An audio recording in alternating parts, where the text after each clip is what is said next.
Happy Friday, dear friends. We all want to live lives of meaning, but how do we find meaning in the day-to-day?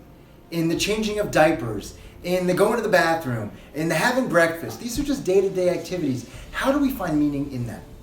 This week's Parsha provides an answer. Last week we had the glitz and the glamour of Mount Sinai, God's revelation on Har Sinai.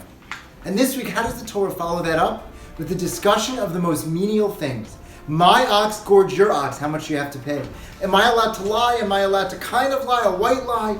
All of these menial things, I'm guarding your object. Am I allowed, do I have to pay for it if it's lost? There's nothing exciting. There's no discussions of grand things about spirituality. All the Torah does when it follows up last week's Har Sinai revelation with day-to-day. Because, my friends, spirituality can be found in the day-to-day. I want to share with you a very short, beautiful idea. In the Kabbalists, they tell us that heaven was created with the letters Yud and Hey, God's four-letter name. So the first two letters are what God used to create heaven. And earth was created with the letters Vav and Hey. But it's interesting, because all the things that we like to do in a physical thing, achila, eating, shesiyah, drinking, rechitza, washing, lina, sleeping, all of those words have a Yud and a Hey. And the things we like to do that are spiritually inclined, like Torah, has a Vav and a Hey. Mitzvah, Vav and a Hey. Kedusha, holiness, Vav Hey. Doesn't that seem contradictory?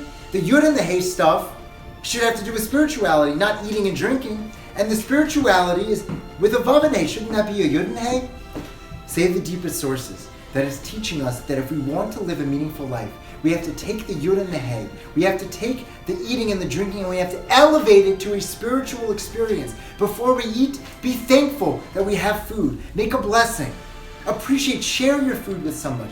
When you're getting up and you have an opportunity to go work out, just take one moment to say, thank you, God, for enabling me to work out. Thank you for enabling me to be healthy enough to jog right now. And we need to do the same thing for the spiritual. We have to take the Torah that we learn, the mitzvot that we do, the kedusha, the holiness that we feel, and transpose that into our physical lives. We have to take that lofty Har Sinai experience and now infuse that spirituality into our day-to-day as evidenced in Parshat Mishpatim. Thank you for listening. Shabbat Shalom. Thank you for listening to the Masorah Minute.